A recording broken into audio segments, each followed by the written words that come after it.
দাবি আদায় না হওয়া পর্যন্ত বিশ্ববিদ্যালয়ের শাটডাউনের ঘোষণা দিয়েছেন জগন্নাথ বিশ্ববিদ্যালয়ের শিক্ষক সমিতির সাধারণ সম্পাদক অধ্যাপক রইসুদ্দিন। কাকরাইলে আন্দোলনরত শিক্ষার্থীদের সঙ্গে আলোচনা শেষে এই ঘোষণা দেন তিনি। এদিকে টানা 2 দিন কাকরাইল থেকে মৎস্য ভবন পর্যন্ত সড়ক বন্ধ করে দেয়ায় তীব্র যানজটের চরম ভোগান্তিতে পড়েন নগরবাসী। মনির হোসেন তপু রিপোর্ট।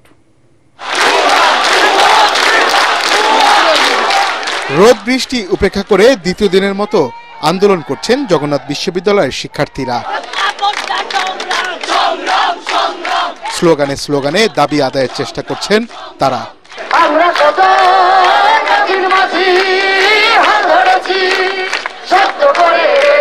পুলিশ নির্বিচারে টিয়ার শেল মারলো, লাঠিচার্জ করলো, এই বিষয়ে কিন্তু তারা এখনো কোনো কিছু বলছে না। তো আমাদের যে 3টা যৌক্তিক দাবি ছিল, এর পাশাপাশি আমাদের এখন আরেকটা দাবি যোগ হলো যে এর বিচার করতে হবে। এই যে জুলাই আন্দোলন করলাম কিসের জন্য? বৈষম্য থেকে মুক্ত পাওয়ার জন্য, কিন্তু আমাদের তো বৈষম্য থেকে যাচ্ছে। আন্দোলন করতেছি আমরা, এটাকে পুরোপুরি ভিন্ন খাতে নিয়ে যাওয়ার জন্য সামান্য একটা বোতল ইস্যুকে কেন্দ্র করেই এটা করানো হচ্ছে আমার মনে হয়। যতক্ষণ পর্যন্ত না আমাদের একটা পজিটিভ কোনো সিদ্ধান্ত আসে ততক্ষণ পর্যন্ত আমরা এখানে অবস্থান করব। তাদের সাথে যোগ দেন বিশ্ববিদ্যালয়ের শিক্ষক, কর্মকর্তা ও কর্মচারীরা। যতদিন পর্যন্ত আমাদের দাবির ব্যাপারে সরকার সুস্পষ্ট ঘোষণা না দিবে, আমাদের কর্মসূচি আমরা এখানেই অবস্থান করব।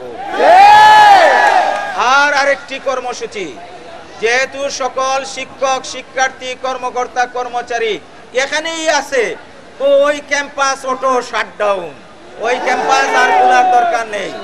সাধারণ শিক্ষার্থীদের আবাসন সমস্যা নিরসন সহ তাদের যৌক্তিক দাবি মেনে নিতে একসাথে আন্দোলন করছে বিশ্ববিদ্যালয়টির বিভিন্ন ছাত্র সংগঠনও। আমাদের দাবি আদায় না হওয়া পর্যন্ত আমরা অনশন করব যতদিন লাগে। আমাদের সেকেন্ড ক্যাম্পাসের কাজ অতি দ্রুত করতে হবে এবং এর সাথে আমাদের পুরান ঢাকার যে হলগুলো আছে এই হলগুলো দ্রুত সংস্কার করে ছাত্রদেরকে বুঝিয়ে দিতে হবে।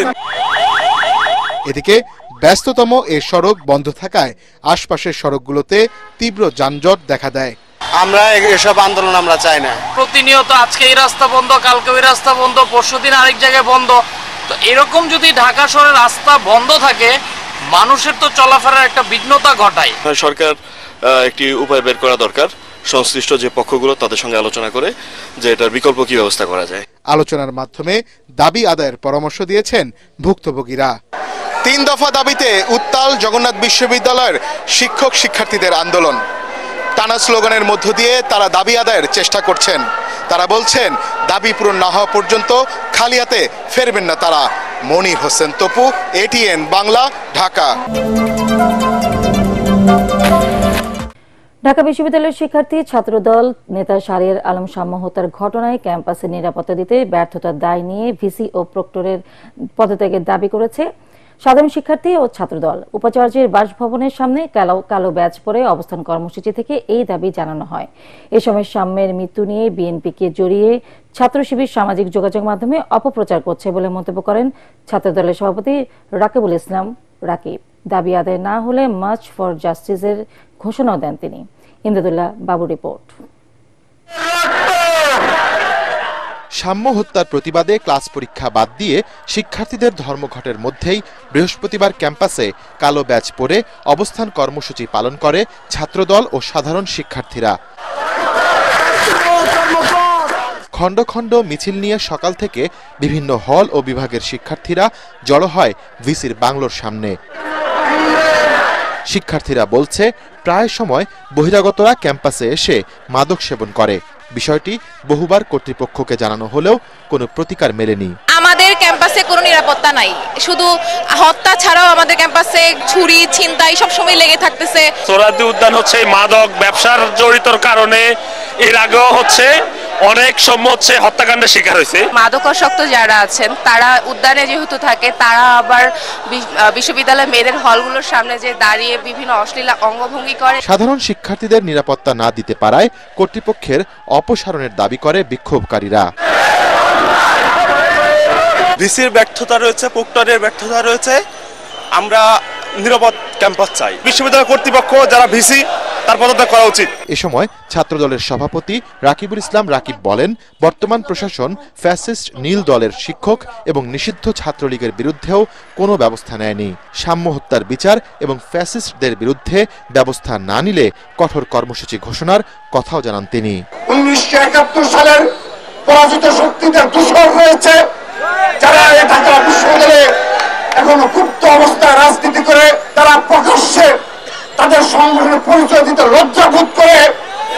এই সংগঠনের নেতা কর্মীরা সাম্যের হত্যাকাণ্ড নিয়ে সোশ্যাল মিডিয়ায় প্রপাগান্ডা ছড়িয়েছে। সাম্য হত্যার বিচারের দাবিতে যেভাবে আমরা রাজপথে থাকবো, যেভাবে নিরাপদ ক্যাম্পাসের দাবিতে আমরা রাজপথে থাকবো, ঠিক একইভাবে দ্রুততম সময়ে সারা বাংলাদেশে এই ছাত্রলীগের বিচারের দাবিতে আবারও মার্চ ফর জাস্টিস কর্মসূচিটা পালন করবো আমরা। তিনি আরো বলেন, শুক্রবার বাদ আসর ঢাকা বিশ্ববিদ্যালয়ের কেন্দ্রীয় মসজিদে সাম্যের আত্মার মাগফিরাত কামনায় দোয়া মাহফিল অনুষ্ঠিত হবে। তবে শিক্ষার্থীদের নিরাপদ ক্যাম্পাসের দাবির বিষয়ে বিশ্ববিদ্যালয় কর্তৃপক্ষের কোনো বক্তব্য পাওয়া যায়নি। ইমদাদুল্লাহ বাবু, ATN বাংলা, ঢাকা। রাজনৈতিক উদ্দেশ্যে ঢাকা বিশ্ববিদ্যালয়ের ছাত্রদল নেতা শাহরিয়ার আলম শাম্যকে হত্যা করা হয়েছে বলে মন্তব্য করেছেন বিএনপির সিনিয়র যুগ্ম মহাসচিব রুহুল কবির রিজভী। শাম্য হত্যার প্রতিবাদে জাতীয় প্রেস ক্লাবের সামনে মানববন্ধনে তিনি প্রশ্ন রাখেন, জাতীয় সংগীতের পক্ষে কথা বলায় শাম্যকে হত্যা করা হয়েছে কিনা তা খতিয়ে দেখা দরকার। বিএনপির এই নেতা অভিযোগ করেন, ঢাকা বিশ্ববিদ্যালয়ের ভিসি ক্যাম্পাসে তার ব্যক্তিগত আদর্শ প্রতিষ্ঠার অপচেষ্টা চালাচ্ছে। শাম্য হত্যাকাণ্ডকে ভিন্ন খাতে নিলে তা সরকারের জন্য ভালো হবে না বলে হুঁশিয়ারি করেন রিজভী।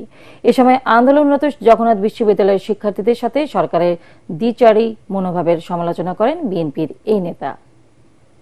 এর মধ্যে রাজনৈতিক কারণ আছে। শাহবাগে জাতীয় সঙ্গীত বন্ধের জন্য একটা আন্দোলন চলছিল, তার বিরুদ্ধে সে একটা পোস্ট দিয়েছে যে আপনার জাতীয় সঙ্গীতের পক্ষে। এইটাই কি কারণ? তার রাজনৈতিক শত্রু কারা আমরা একটু আভাস পাচ্ছি। এই রাজনৈতিক শত্রুদের চিহ্নিত করে অবিলম্বে তাদেরকে গ্রেপ্তার করে শাস্তির আওতায় নিয়ে আসবে, তা না হলে এর পরিণতি ভয়াবহ হবে।